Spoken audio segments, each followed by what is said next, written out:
Duck and Percy enjoy their work at the harbor, pulling and pushing cars full of cargo to and from the quay.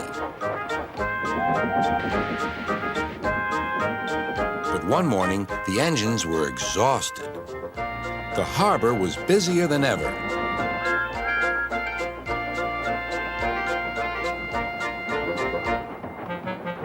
Sir Topham Hatt promised that another engine would be found to help them. "Huh, it's about time," said Percy. "I ache so much I can hardly get my wheels to move," agreed Duck. They waited for the engine to arrive. It came as a shock when he did.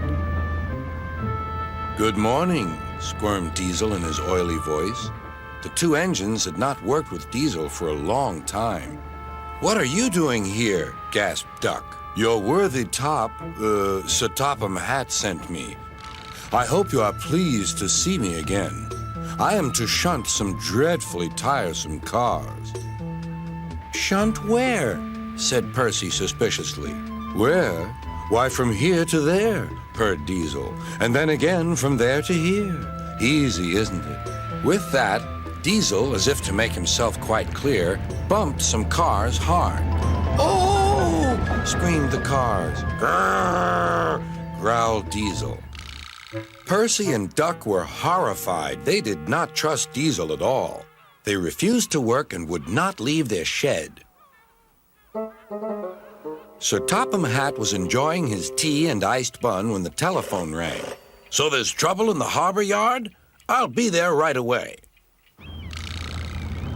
Diesel was working loudly and alone.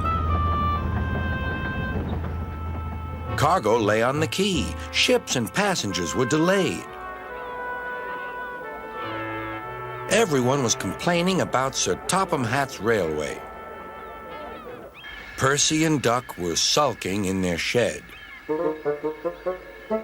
"What's all this?" demanded Sir Topham Hatt. "We're on strike, sir," said Percy nervously. "Yes," added Duck. "Beg pardon, sir, but we won't work with Diesel, sir." "You said you sent him packing, sir." "I have to give Diesel a second chance," replied Sir Topham Hatt. "I'm trying to help you by bringing Diesel here. Now you must help me. He was the only engine available." Percy and Duck went sadly back to work. Next morning, things were no better. Diesel's driver had not put his brakes on properly, and Diesel started to move. He went bump straight into Percy. "Wake up there, Percy," scowled Diesel. "You have work to do." He didn't even say he was sorry to Percy. Later, Diesel bumped the cars so hard that the loads went everywhere. "What will Sir Topham Hatt say?" gasped Percy. "He won't like it," said Duck. "So who's going to tell him, I wonder? Two goody-goody tattletales like you, I suppose?"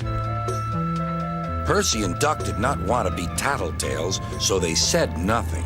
Diesel, thinking he could get away with his bad behavior, was ruder than ever. Next day, he was shunting freight cars full of china clay. He banged the cars hard into the buffers, but the buffers weren't secure. The silly cars were sunk. Sir Topham Hatt heard the news. The cars were hoisted safely from the sea, but the clay was lost. Sir Topham Hatt spoke severely to Diesel. "The harbor master has told me everything. Things worked much better here before you arrived. I shall not be inviting you back. Now, Duck and Percy, I hope you won't mind having to handle the work by yourselves again." "Oh, no, sir. Yes, please, sir," replied the engines. Whistling cheerfully, they puffed back to work, while Diesel sulked slowly away.